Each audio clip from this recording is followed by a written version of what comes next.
Hi friends, welcome back to Feed the Sheep podcast. I am so excited today to bring you guys an interview with my lovely husband, Ryan Keeling.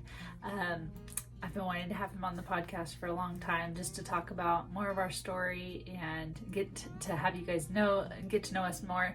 And so I finally talked him into it. And so here's the interview and I hope that you guys enjoy it. Hi friends, welcome back to Feed the Sheep podcast. I'm your host, Kelsey Keeling with Balanced Ruminant Grazers. I'm a wife to my soulmate Ryan, mother of 4, daughter of Christ, who is always working to be a Proverbs 31 woman. Join me as I share my passion for hair sheep by taking you along as we work to create a balanced sheep flock of Australian whites in South Central Kansas. I hope these episodes and conversations not only educate you, but inspire you to add our sheep to your farm someday. Now let's get to talking sheep. Okay guys, welcome back to Feed the Sheep podcast. I'm so excited to be here with my husband tonight. I'm a little nervous because I never shoot videos in front of him, but he's always on the side sometimes, but I don't know why I'm nervous, just because I am. So if my face is red for like the first half, don't worry about it. But anyways, we're here at our kitchen table and we thought it would be fitting to do it here. I mean, the kids are in bed, it's just easy for us.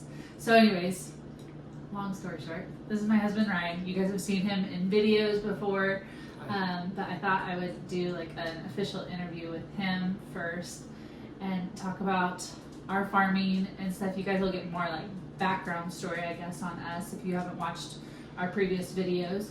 But anyways, hi Ryan. Hi. Thank you for doing this. Yeah, I think I've wanted to talk to you or have interview you. I wanted to talk to you for a long time.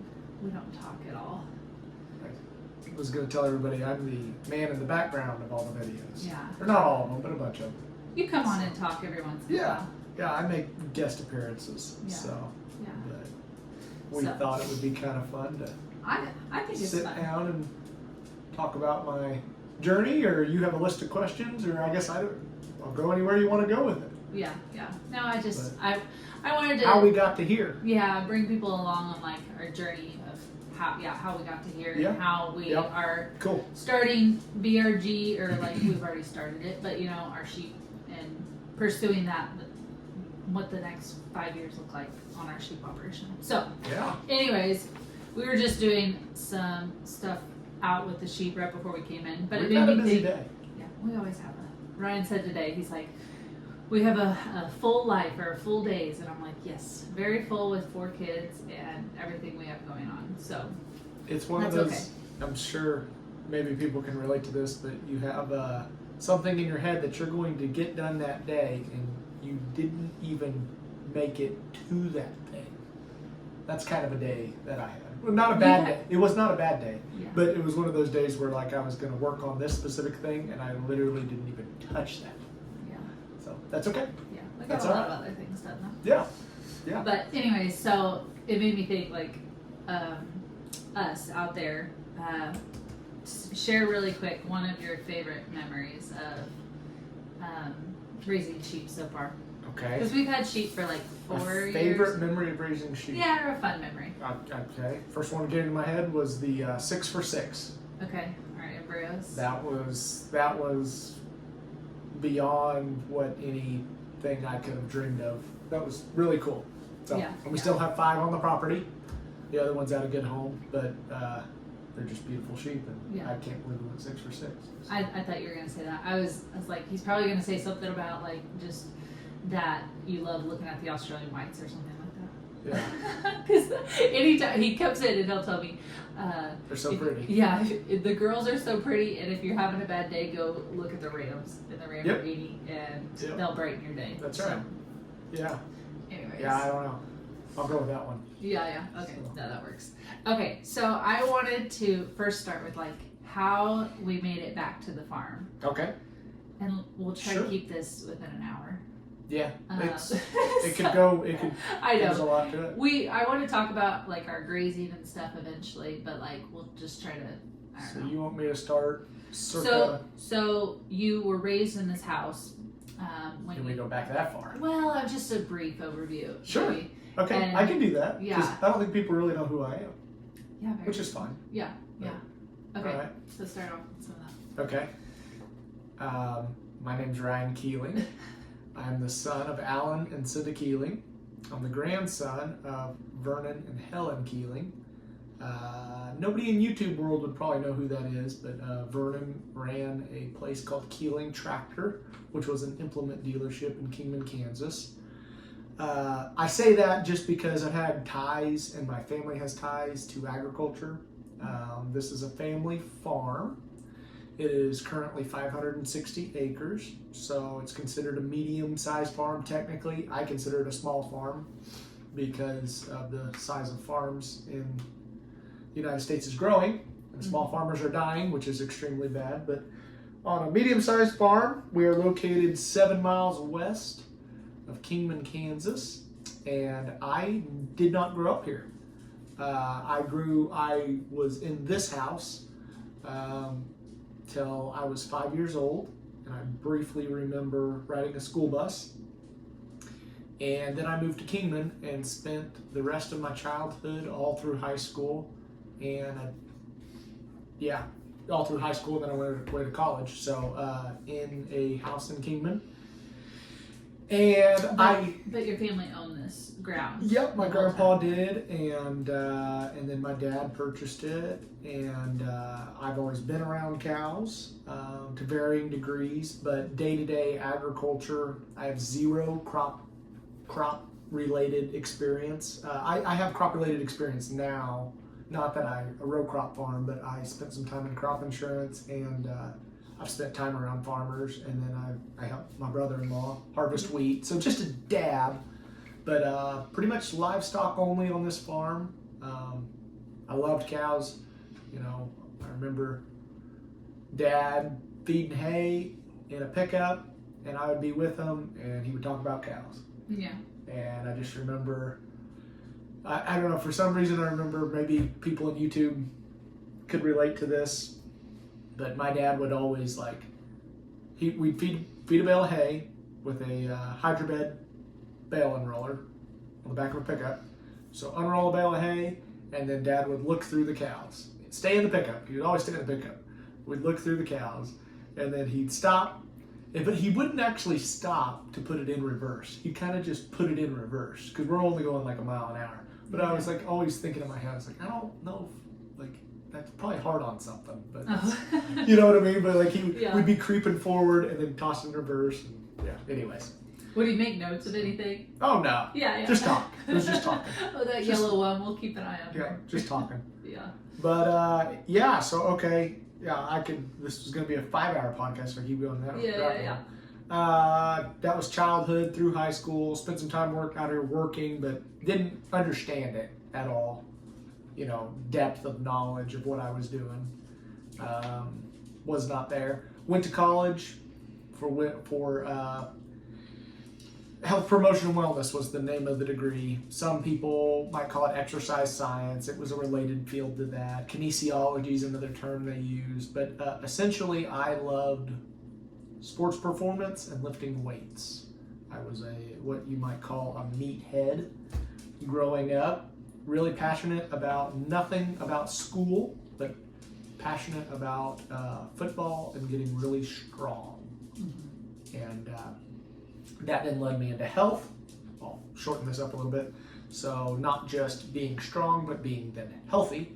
Kind of got more into that in college as I went down the endless rabbit hole of health, and I started looking at alternative health, which just means nutrition, not just health from the sense of taking a blood pressure, but holistic health, supplements, organic food. I mean, I don't know, Rob Wolf, paleo, never did any CrossFit, never got into CrossFit. I actually don't believe in CrossFit. That's a sidebar. I'm not against CrossFit, but not for CrossFit either. Got into yoga, stretching, mobilizations, all kinds of things. But anyways, I that's another rabbit hole.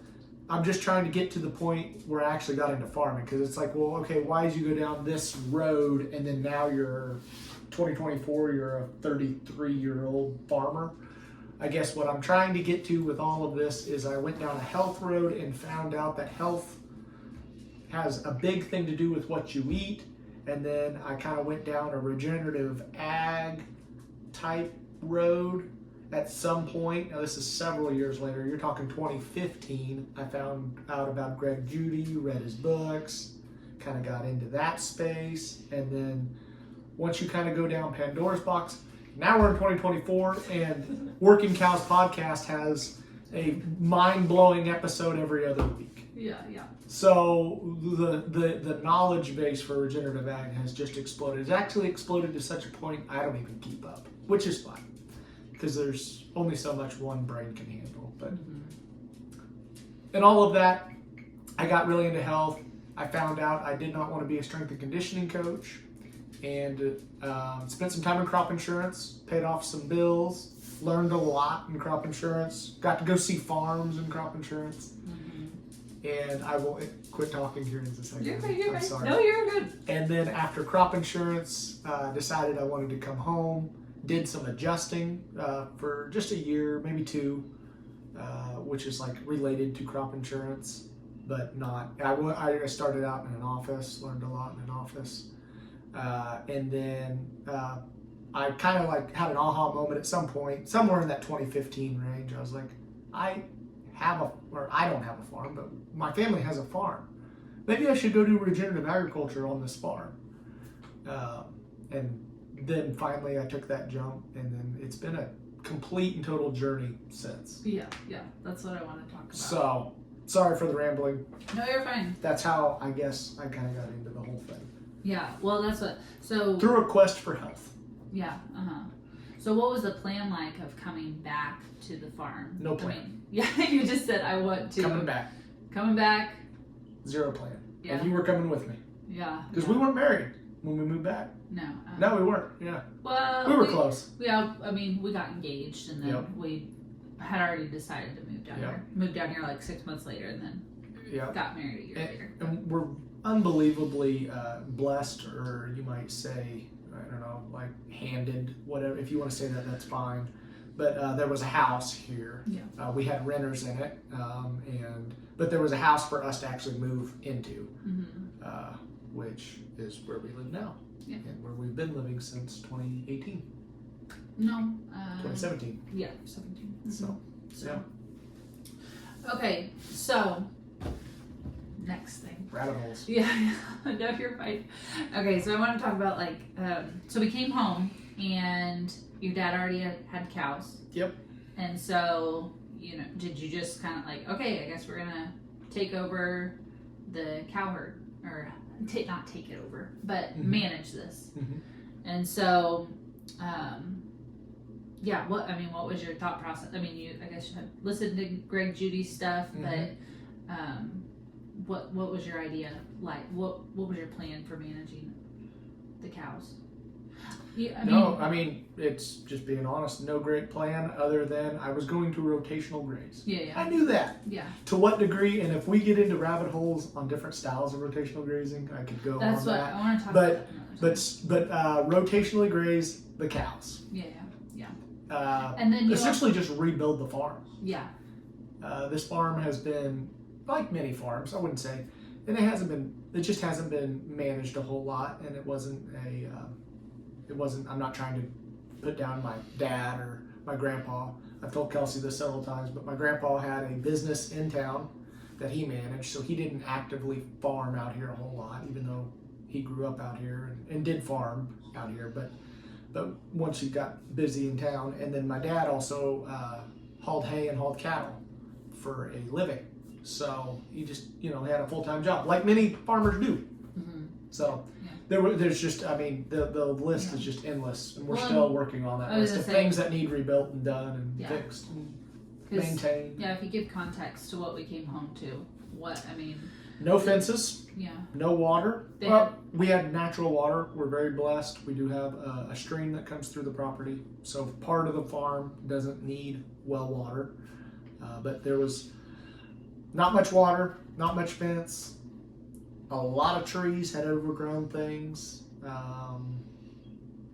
Cows weren't highly managed. Bull was left in year round.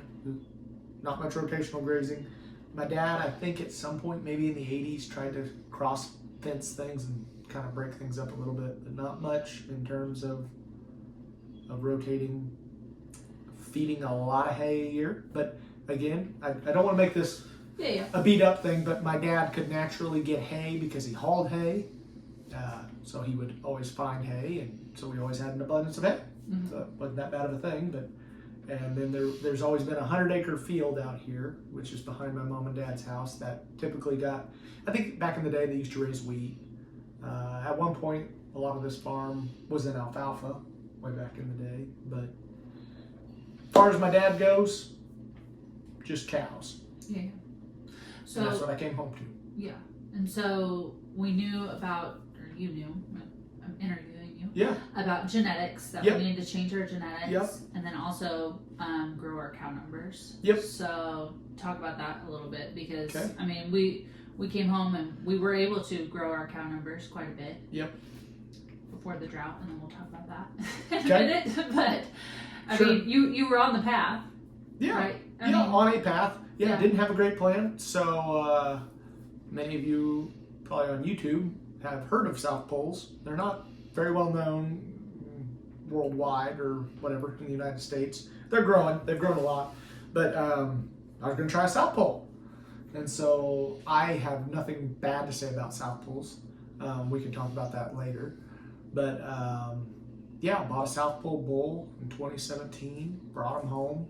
My dad had just a hodgepodge of cows, Selborne type cows that he had picked up cheap or just raised up that survived out here. And had a Charolais bull that he put over the top of them. And that was not a bad choice at all. It's all what you want to do and how you want to market. But I was going to go grass genetic routes, run more cows on the same acres, and start rotating. So that's what I did.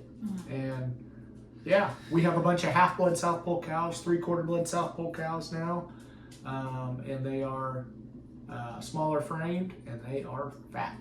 Mm-hmm. Yeah, so, we liked what we saw. Oh yeah, the half-bloods. Yeah, no doubt. There's heat tolerance. There's more hardiness in some regards. There's a lot of docility. Growth rate is suppressed, obviously, but that's not a trait that they're known for. Mm-hmm. Calving ease. Don't worry about that. Yeah. All kinds of stuff, but that's another wormhole. But so talk more about like how we went from one number and we thought that we were going to try to grow, increase the numbers. Yes. Yes. So regardless of what you're doing, if you're raising livestock, your profitability is based upon how many numbers you can run. In a lot of ways, it's also about keeping your margins good. I mean, because you can only have 20 cows, but if you direct market and you got to know what business you're in and know your margins. So I was going to try to push the limits and see what we could increase the cow numbers to sustainably, and function and operate on this farm with minimal hay inputs.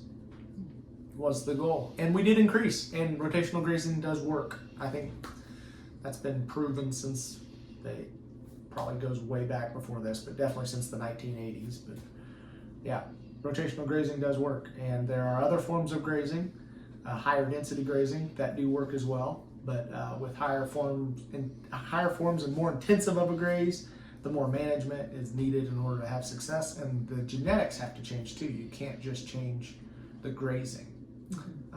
When you rotationally graze and then you push and amplify the intensity of the graze and require the animal to eat more, you need better and better, more specified genetics in order to thrive and breed back. Mm-hmm. So anybody out there on YouTube, if anybody ever watches this and you just have a group of cows that have been set stocked their entire lives and you just throw them into a high density grazing program without much thought, you could run into a train wreck.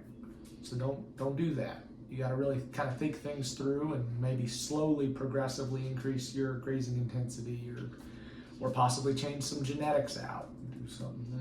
Is that what you did? I wasn't really a part of the cows at that point.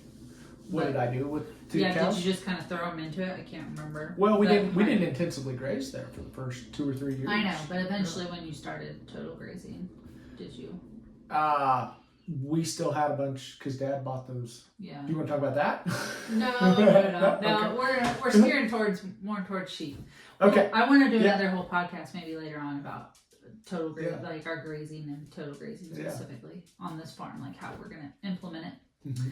But what I'm trying to get at is like we were at the most cow numbers that we had. Yeah, I think we got to 130 at Yeah. one point, which is, some people who might listen to this who have 500 cows might laugh at that, and some people who have 10 cows might say, oh my gosh. But it felt like a lot for us. It's not an ego thing, it's just what it was. We were somewhere, maybe it was just 120, I don't know. No, I think it was 130. Okay. Yeah. Well, we had our group of cows, and then Dad purchased 30-some Angus cows from the sale barn. We brought them home, and that was in the fall, and then I think it was the next spring. I think it was the next spring started that drought. Yeah, okay. And we've kind of actually, in various forms, and I don't want to be too complaining because somebody may watch this and be in a 5-inch rainfall environment. I don't know. But we've been in consistent drought for about 3 years now, which is not fun, but this year has been much better. But the one, if I get my years mixed up. If it's the one I'm thinking of, the really, really bad one, where we've had all the corn stalks and that was the one where we had the most cows that we had ever had. So that was extremely stressful. You're supposed to have plans. Have a plan, people. We didn't have a great plan. You got to have a great plan. Yeah. And you got to have a team that knows, a coordinated team that knows what you want to do. Whoever your partner is. If it's just you and your wife and those are your cows and those are your decisions to make, you lock in, you make those decisions. But, a lot of people, have other partners. We have other partners and my parents, but you need to make decisions as a group and do your best to execute them. Destocking is probably a good plan. I was a little bullheaded. I wanted to try to keep them. I thought we could try to potentially feed through it, and we did actually. Yeah. We did actually feed through it. Well, but we did make it through it, but it was very difficult. Yeah. It was very hard. The cows weren't in great condition, and 130 cows on 560 acres. I would have to throw up my calculator here to be able to do that. Maybe she can add it to the YouTube video. Yeah. But that's a fair amount. This area in set stock grazing, they claim is like 7 acres to a cow-calf pair is what they claim. But that's all variable on your land too. If you're on lower land, Kingman County has some really good land, but there's some upper land, there's some sandy land. We have some sandy land. So it's just like anywhere in the United States, there's a lot of variabilities in a 10-mile stretch. Yeah. We are traditionally 26-inch rainfall, something like that. Mm-hmm. And I don't know what we were that year, but it wasn't good. Yeah. I got to tell this story, so it's on video. So if this is on YouTube in 50 years, it probably won't be YouTube in 50 years. But the warm season grasses, just a pasture. The grass grew up. I don't remember. It might have got taller than this. It might have made it to here, but it died in like July or August. It turned brown. It was unbelievable. And the surprising thing about that, maybe people can comment or something, I don't know, but it was actually really good feed. Like, I didn't realize how good a feed that was. I don't know, it was much better feed than if it would have went through a full growing season and just died via frost. Mm-hmm. So I don't know if the nutrients got locked into the plant and it was standing hay, or because I've always heard lack of rainfall increases the forage quality, but your quantity goes down. But it was crazy just to see grass die. I don't know. I'm not some rancher who's been in 10 droughts and seen all kinds of things, but I was cutting down. So we was cutting down hedge trees on the west side of our property, which was unbelievably overgrown in hedge trees. and cows were eating hedge trees. I remember doing that, which they actually do. I know this sounds crazy, but they'll actually do that not even in a drought, just because they're cows, and so there's like nutrition in those leaves. But I remember you doing that. I'm gonna go cut down some trees for the cows. And they'd swarm. They'd swarm. we fed them good too. Yeah, we definitely fed all kinds of hay, anything we could get our hands on. But so, again, this could be a 7-hour podcast, but traditionally, I guess, or what our intentions are, is to graze a percentage of the farm, whether that be 2/3 to a half of the farm, and leave the rest as what they call stockpile. And then that's essentially your dead standing forage, and then you supplement with a protein, and then move them through during the non-growing season, which has its own challenges, but is significantly cheaper than buying hay. So. Okay guys, I wanted to take a quick break to tell you guys how we are actually putting this interview on YouTube and on our podcast, and that is through Starlink internet.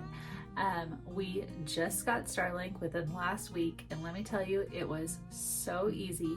The only bad part about it was waiting the week to 2 weeks for it to get here because I knew it was coming. I knew it was on its way, but I was so excited. The installing process was super easy. All we had to do was mount it up on our roof and make sure that it was aligned with the satellites. The process literally took like an hour, and I was so thankful to have internet up and running at our house. So if you guys are like us and understand not being able to make a phone call or not being able to do normal things like check your email or even print off a receipt for your business, for your farm business, Starlink is definitely the way to go. Like I said, we've had it for like a week now, and it has just been a game changer. We do have in the description box a link that you guys can use that will get you a free month off of your Starlink internet. It will also help our podcast and our YouTube channel out. So go ahead and check that out if you guys want to, and let's get back into the interview. Okay, so that was cows. Well, so talk really quick about, so the drought. Yep. It was exhausting for our family because it didn't just, the effects weren't just the drought year. It the next year it followed, and I remember thinking we just have to get, what was it? We just had to get through winter or something, that we were feeding the corn stalk bales. And then it was like, okay, oh my gosh, we had a full train wreck. You remember with the calves? We had, I don't know. Anyways, what I'm trying to get at, we fought the resiliency that it built in us through the drought. But at the same time, I think that's just farming. Yeah. Farming is so hard. Yeah. Any of you out there who are watching this, who are not farmers, who are considering being farmers, first of all, I'm going to tell you to do it. And that's even if you're on a 2-acre vegetable garden. That's awesome, and you're going to feed people because you're actually producing something that goes direct to consumer. But it's really hard. I don't care what scale you're doing it at. And that comes from the Bible. Yeah. That comes from Adam and Eve. Yeah. Let's do a side tangent really quick because farming people don't know this, but we moved home and you had your crop insurance job, and then we decided that you were going to quit that and do a part-time job of running the bus route for the school and then farm. Yep. And if we would have known, we always say this, if we would have known how hard it was going to be, now that we're, how many years in? 5 years in? Because I think we had just... We're 18 and 24. Yeah. We got married in 18. Yeah. But... So how many years is that? 6? 6. Yeah. But if we would have known how hard it would have been, That's correct. One of those things, Amen. Yes. Yes. We still... Yes, we're still in the hard. We're still in the hard. We're still we don't know if we'll ever find the easy. But I know. Trying to remember how blessed we are and how... That's right. Yeah, it's incredibly difficult to farm. Livestock, let me talk to the livestock people. There's another layer with the live, and I'm not trying to throw any shade or anything towards row crop farmers. But it's a living, breathing animal that can get sick, that has to deal with the weather, that has to have water, that needs supplements of some kind. I mean, they're just, when you're dealing with livestock, you're dealing, and then if you want to do a regenerative type practice like rotationally grazing them, you're adding another layer of time, energy, effort, and management. Yeah. So I remember thinking that, like, after I kind of got into the cows, I was like, oh my goodness, we have 100 animals or whatever it was that are depending on us. Like, oh my goodness. And the crazy thing is like, you know, like the money matters a lot because you have to be able to financially survive. Mm-hmm. But it's also a living, breathing thing. And so like sometimes it just means, you know, I mean, we've had experiences. I don't know, like you remember so we had a heifer. I said we didn't have calving knees. We did we did kill a heifer eventually. I won't go into the full story other than almost South Poles are really good about calving knees. And that's a wonderful trait that they carry. But we had that heifer get pregnant up there on the 240. Yeah. And we didn't, you know, have a portable corral system or anything. The corrals were way down here, and it was going to get dark, and she wasn't having it. And another thing, I don't know how to throw a rope worth a darn. So anybody who wants to teach me, that'd be great. But I don't know if I have the time to even learn. Yeah. But needed to get her to a corral because we needed to try to help deliver this calf. Yeah. Well, she's also a spooky heifer, and heifers don't know what's happening anyways when they're calving. Yeah. And you might say that was not our fault because a lot of people will calve their heifers up close to the house where they're at a corral and can do something. But I will say that we calved, I don't know. I don't remember how many heifers calved this current year, but not a single one. All on pasture. Was that one that me and your dad helped? Was she a heifer? No. Was that this year? I don't know. Don't distract her too much. Sorry. You're fine. But I didn't help a single heifer. Yeah. Yeah. So it can be done with heifers on pasture. But I'm not opposed to anybody because we lost a heifer. Yeah. But she ran down. We did not make it to the corral. She was too worked up. We had her so spooked, she wound up in trees way over on the west side. I found her the next day. Calf was delivered. Half. I thought it was half delivered. No, full delivered, half eaten by coyotes. She was laying there paralyzed on the rear half. Oh, okay. I drug her into a trailer and got her home and tried to take care of her. Yeah. If you have a cow go down and she's down for more than 2 days, I don't know. Some people will say 8 hours. If you have a cow go down, you need to get her up as soon as possible. Yeah. It matters, you know. Because I've had a couple scenarios where we were just talking about it. The will to live. Mm-hmm. You got to keep that animal's will to live. Yeah. It's tough. Farming's tough. And no matter what you do and what management style that you choose, you are going to lose animals. Mm-hmm. You know, you always hear it, but you're in the livestock business, you're in the dead stock business. But hopefully as your genetics improve and your management improves, you'll get a better result as you go. But then you have all the fun little moments. Like this morning, I was going up to feed the sheep their supplement, and they all saw me, and they just start swarming down. Oh my goodness! Fired up. Yeah, they got so excited. They know the deal. I had the biggest smile on my face. I almost got like emotional, because they were excited to see me, and I was excited. It had been a few days since Sheep are fun. Yeah. If anybody out there is thinking about getting sheep, I don't know. They are a lot of work, and they're totally different than cows. And maybe that's on your list, but they're just fun animals to be around. They're so kind. Yeah, they're kind. Lambing's fun. Baby lambs are the cutest thing. I don't know what's. Yeah. If you have something cuter than a baby lamb, I don't know what it is. An actual baby, one of our children. I don't know. They're cute. Those little boss. So. Oh goodness. Okay, so. We destocked cows. We had the sheep already. Sorry. Yep, we had sheep already. Yep. And we destocked cows because we were still in a drought the next year, and we preg checked, and we had cows to cull.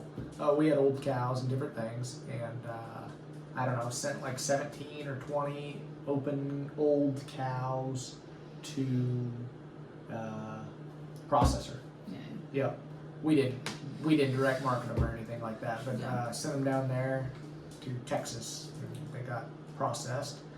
And yeah, that was kind of the destocking there. The other destocking was the death, the day. Yeah. That's a I whole don't know if other you wanna talk podcast. about that. Yeah. I don't know. I mean, You- whenever. but briefly explain what happened. when did that happen? That happened last year. Last year. But, Last year. Yeah. Okay. Yeah. I'll just keep it really short. Cause I've never shared this it on needs to be a- YouTube. Oh, or anything, okay. you It's a know. positive podcast. So. But lost 25 cows to nitrate poisoning in hay. So that was a biblical experience for me. Unbelievable how painful and tough that was. But you can test your hay, so test your hay. But yeah, I mean, I don't want to give too much advice or something on YouTube, but it's not typically an issue in like prairie hay. It has to be a sorghum sedan type grass that has to be fertilized, and then it can't use all the fertilizer because of a drought scenario, and then you have to feed it, but it has to. You can have nitrates in hay and it still be safe. The levels have to go so high. But anyways, nitrate poisoning in hay. It's a thing. It's real. It was really bad. And yeah. So was it before that tragic event Yeah. that we had kind of chose that Decided we were that going to we go were with sheep? going sheep. Yeah, like why sheep? Why? When did we fully say go on sheep? Sheep were going to be the future. I would say it was after that event. Yeah. Don't you think? I would Yeah. say it was after that event. Yeah. I would say it was after that event. That was pretty traumatic. With, Well, the yeah. number was, it wasn't a couple cows. it was horrific. Yeah. It was horrific. And it was so bring a South Pole bull home in 2017. You're trying to build all these genetics, and you were keeping your good cows, and you were doing these things, and you're trying to work your way up. And I had bought some cows in Missouri, and lost some of them in that deal, and just it was just a lot of hard work down the drain in a single moment. But the grass withers and the flower fades, but the word of the Lord remains forever. So, what are the benefits? So that why we see? sheep? Yeah. So what I mean, like we could have built back up the cow numbers, even though Sure. we were hurting from Sure. that. Sure. But like, Yeah. yeah, Why sheep? Should we make sure she's still rolling? sure. Okay. Yeah. Well, I didn't Yeah. want to lose it. How do you know when it goes down on you? It's not.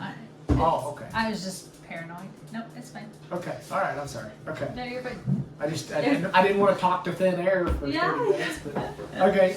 Why sheep? Boy, I don't want to go all night. But okay. All right. I'll just try to be succinct. The other thing is there anything with this specific property that makes us think that sheep would be better than cows? Oh, I don't know about better, but sure. Okay. With this specific property, our property is very weedy. There may have been sheep on this farm, but it was probably at least 100 years ago. So a lot of weeds, because cows eat grasses. They don't like eating weeds. So reason number one, weeds. And sheep love weeds. Yeah. And it's so cool because I've told people, but so we rotate our sheep, but you go let them in, do a new paddock.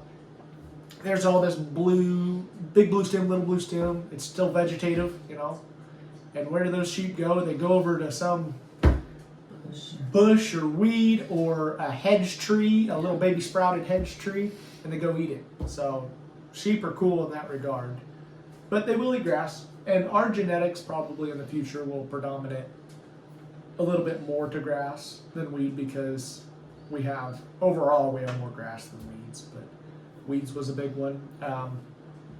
Money is a really big one. I'm not saying you can't make money with cows at all, because you can. But on a, however you want to say it, on a cash flow system, you can turn more dollars with a sheep flock than you can on a cow herd. And I guess I don't know all the reasons for that, so I don't want to sit here and sound like an expert, but I guess the biggest one that I'm going to throw out there right now I would say two things. One is sheep can have twins, and cows almost never do. So that's a major factor. And then the other one would be, for me, that I've noticed is the breed back. So you can have those little yearling ewe lambs get bred and already have a baby on the ground before a heifer, which needs to be at least 2. And if you don't give them any supplementation and you do a fairly intensive rotational graze, it may be 3 before they breed back. Mm-hmm. So your ability to build a herd is so much faster with a sheep flock than it is a cow herd. Mm-hmm. And I could keep going, I guess. But one weird one that, I don't know, people may find interesting if you have cows and you're thinking about sheep or whatever. But if you have cows, you'll understand me on this. They're just big, powerful creatures. Mm-hmm. And sheep are still extremely powerful because they can hurt you too. But you just don't need quite the beef of beefing things up. Cows will break a mineral feeder. Cows will, it just seems like cows can break anything because they're just so powerful. Tear up a gate, tear up a fence. Sheep don't have that ability, which is nice. It's nice to know that, hey, I built this and sheep aren't going to tear it down in 2 weeks, Mm-hmm. Yeah. So. Yeah. I'm talking a lot. Do you got anything to add to that? No. You just want to know my thoughts? Yeah, I was just wanting to know your thoughts. Yeah. It's interesting, like, since we've started to grow the sheep numbers, we keep coming up with different things that are more beneficial with sheep than cows. With, I guess I'm thinking of, bottle lambs. They do a lot better, or we feel like they I don't know, the timeline is so much shorter. Yeah. And quicker to eat and just be done with them. I don't know. We have never had really good luck with bottle calves. Yeah. No, didn't have great success with them. Because you got to have your time and energy to put into them. Yeah. I'm trying to think of some of the other things. About sheep? Just like pneumonia is something we talked about. Yep. Mm-hmm. I don't know. It seems like the lambs don't require a whole lot. Yeah. They're really fairly hardy creatures in a lot of ways. I guess a learning experience. One that I would have said that I have no longer say was that our first couple of years we didn't wean our lambs. They just naturally weaned. Mm-hmm. And if you haven't good enough forage, I bet you can get away with it. Yeah. But this year, because of a lot of different reasons, we did have to wean because we have a Katahdin type ewe on a half-blood Aussie white lamb, and that Aussie white lamb is a bigger creature, and it pulls down that ewe pretty hard. And so we had to wean this year. But the weaning stress is pretty minimal on sheep, I have found. I mean, you guys who have cows, you put them in a pen, or maybe you fence line wean. I don't know what you do, but weaning's a stressful time for cows. Yeah. And then you go take the cows away, or you do whatever, and then the cows come back, and if God forbid the calves get out, and get back to their mama, then you got to resort again. I don't know. Weaning is just a challenge, and sheep not quite as bad. Yeah. So. Yeah.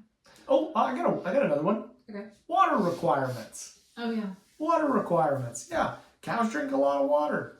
And I'm not saying sheep don't drink water, they do, but it's just on a per head basis. I currently use like a Joe Megaflow float, which gives you good water amount, but it's like a $50 float, or was. It's probably more expensive now. And then with the sheep, we can use it's still the same company, but it's their cheaper one because the flow rate's a lot less. Mm-hmm. But it's not a problem with sheep because sheep just don't have, they take a couple sips and they're good. Mm-hmm. So I don't know. Sheep's water requirement's another one. Benefit. Yeah. Okay, so we chose sheep, and then we're going all in on sheep. Yeah. Yep. So talk about balanced ruminant grazers. Why did we name it that? Okay. I mean, just the sure. the idea of balance.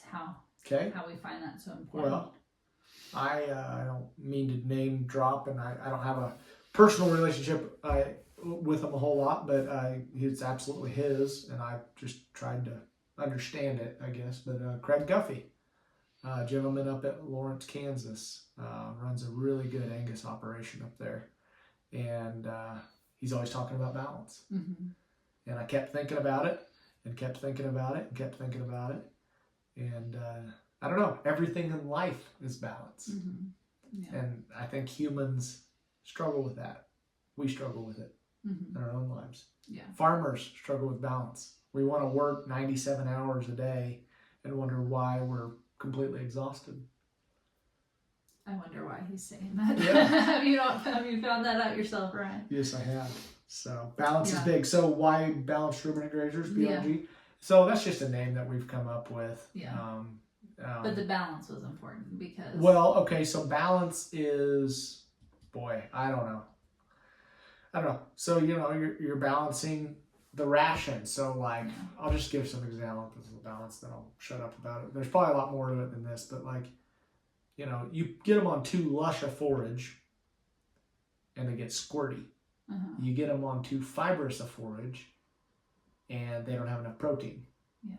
So you need a balanced forage. If you only have warm season grasses and no cool season grasses, there's benefits to having cool season grasses. If you only have cool season grasses and no warm season grasses, you follow me on that? If you have an animal that can flesh and get super fat, that's great, but she has no growth ability, that's bad. You want an animal to be good and healthy and fat because that's, a good body condition. They rebreed. But you need also an animal to grow in an adequate time frame because that's important too. So you need a balanced animal. You need 2 legs to walk, not just one. You got to balance yourself. I don't know. Balance is crazy, and the Bible is a book of balance. So there's verses speaking of one particular topic, but on that same thread, you can go and find another verse that will be a balancing verse to that other verse. So it's very important. It's a lot to us. Okay, guys, I wanted to take another break and tell you guys about an awesome course, actually 2 awesome courses that are brought to you by Crossroad Academy. So Crossroad Academy is done by Austin and Maggie Troyer up in Ohio. And they have put together 2 awesome courses, one on portable livestock corral system, and then also on training livestock guardian dogs. They have Feed the Sheep podcast listeners an awesome discount of 10% when you use the code FTS10 at checkout. I will leave all the links in the description box below, so you guys can check out those courses, find out more information on what they all entail, and get your 10% off when you guys go to purchase those. From experience, when you have somebody who has already done the hard work of going through and learning the hard lesson before you do, and then they put in the work to make a course on it and like give you all the tips and tricks, it saves you a ton of time.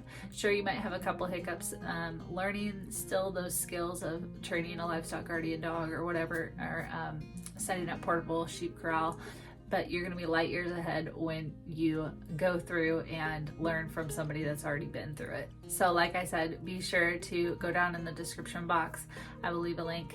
The discount code again is FTS10 for 10% off for learning how they do their portable corral system, and then also their livestock guardian dog guide. So go check those out.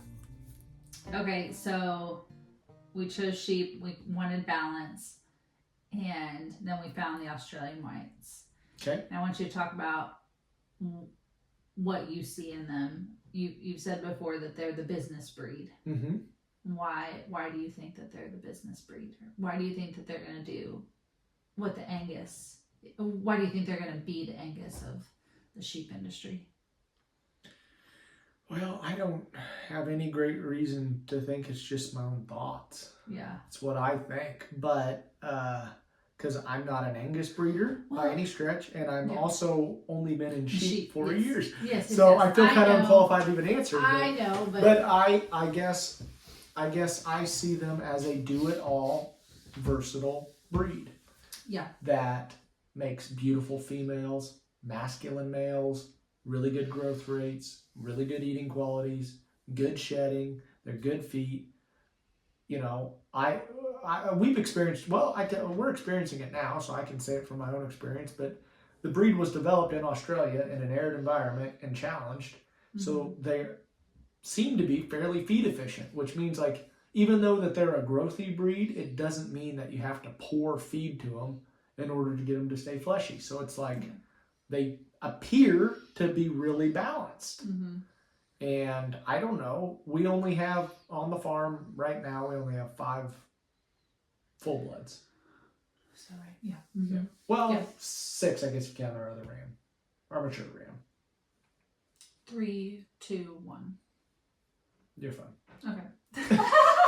There's 6 in total. 3, 2, it doesn't matter. It's nighttime, right? Yeah, it is. 6, yes. All right, but anyways, those 5 embryo transfers are appearing to thrive. Yeah, they're doing really well, and we're not doing anything very special. Yeah. So why do I think that they are going to be the Angus of the sheep industry?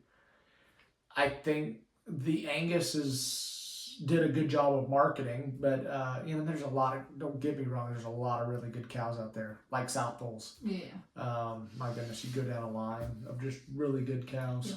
Yeah. I actually have, I'm gonna say this on camera. Okay. There's not a good breed of cows. There are just good cows. There you go. You Is like that your line? I guess it is. I don't know. Yeah. Because there's probably some really good Corrientes out there. Yeah. Actually, I know there is. Well, that's what. Yeah. When I say that, good cows are good cows. Yeah. Well, but I think that this breed of sheep is going to continue to gain traction in the United States because of their abilities to do well with minimal inputs, and I think buyers are really going to like them, and I think that they're also docile. They're just wonderful creatures to be around. Yeah. So, yeah. Anyways, that's my thoughts on that. What's our? Just briefly talk about our plan for our.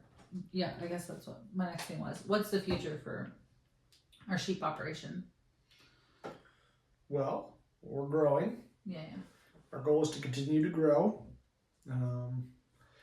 Because, like I said earlier, the numbers are required to have the gross and the net income required to feed the family. Mm-hmm.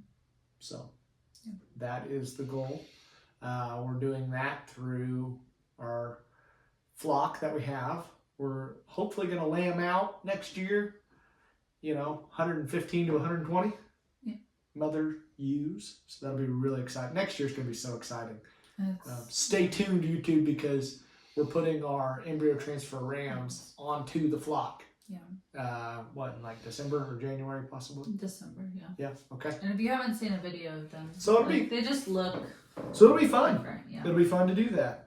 So next lambing season is going to be really exciting just to see, because there'll be a bunch of lambs. I mean, it's gonna be chaos. That is a deal. That's a whole other podcast. Well, like that's let me give you a downer on sheep. Not a downer, but like just totally different. Is like they miss mother. Oh yeah. Cows don't quite do that. Yeah. Yeah. There's a lot going on sheep lambing. Sheep lambing for me is stressful. Yeah. But maybe we're not doing it right. I don't know. If you're a sheep lambing expert, please interview with Kelsey. Yeah. And you guys can do a 2-hour podcast all about lambing, and preferably on pasture, because that's how we want to do it. Yeah. And preferably not jugging everything, because we have a lot going on. We like the balance. So if you're watching this and you're that person, hit me up. Hit her up. Exactly. Talk about it. Okay. Well, we'll have to have another podcast and talk about grazing on our farm and stuff like that. Okay. We're pushing an hour, I think. I know. Oh, that's fine. No, yeah. Okay, what do you want to read at the end? Did you want to read something? I mean, there's nothing else No. Final questions? Yeah, that was the future of the farm. Okay. What else do you want to say? Well, I guess final thoughts on. Thank you for having me on. I know. I'm so excited. Yeah. I don't know. I like the idea of like, I don't know, having this for our kids to watch too eventually. But especially for people to know our story. Like, I don't know. I guess it was more of an interview of you, but like know more about us. Yeah. Well, no. So you didn't grow up in ag either. Yeah. So we are two kids who are not directly farm kids who, I don't know, have a passion for livestock. Mm-hmm. So, and it led us here, and it led us to a lot of trials and a lot of tribulation, and hopefully someday a lot of sheep. Yep. So, in balance, in love. Yeah. Yeah. All right. Okay. Did you want to read anything? I guess I can. Okay. Yeah. Y'all. Are you gonna read what I just said? No, huh? Okay. All right.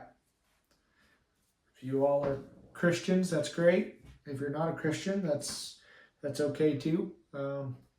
If you wanted to end the podcast 5 minutes ago and not listen to part, I won't.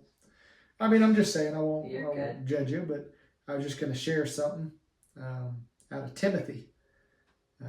This is chapter 3, verses 1 through 9. Okay. Excuse me, 2 Timothy. Oh, okay. I haven't been to it. Godlessness in the last days. You must understand this. That in the last days, distressing times will come. For people will be lovers of themselves, lovers of money, boasters, arrogant, abusive, disobedient to their parents, ungrateful, unholy, inhuman, impalatable, slanderers,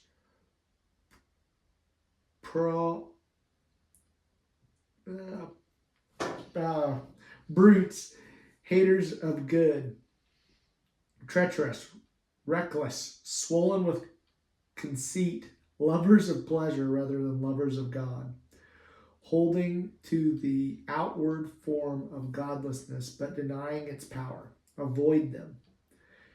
For among them are those who make their way into households and captive silly women, overwhelmed by their sin and swayed by all kinds of desires, who are always being instructed and can never arrive at the knowledge of the truth.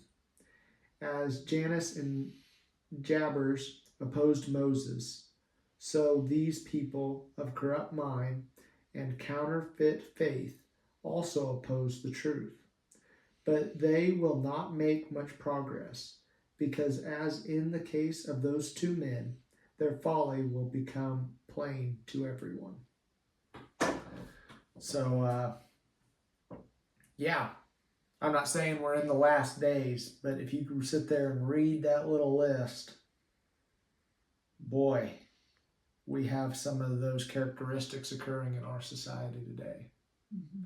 So if you don't trust Jesus Christ as your Lord and Savior, I can understand why you're where you're at, but I urge you to study this more and more and more, and it will become apparent to you that this book is nothing but the truth.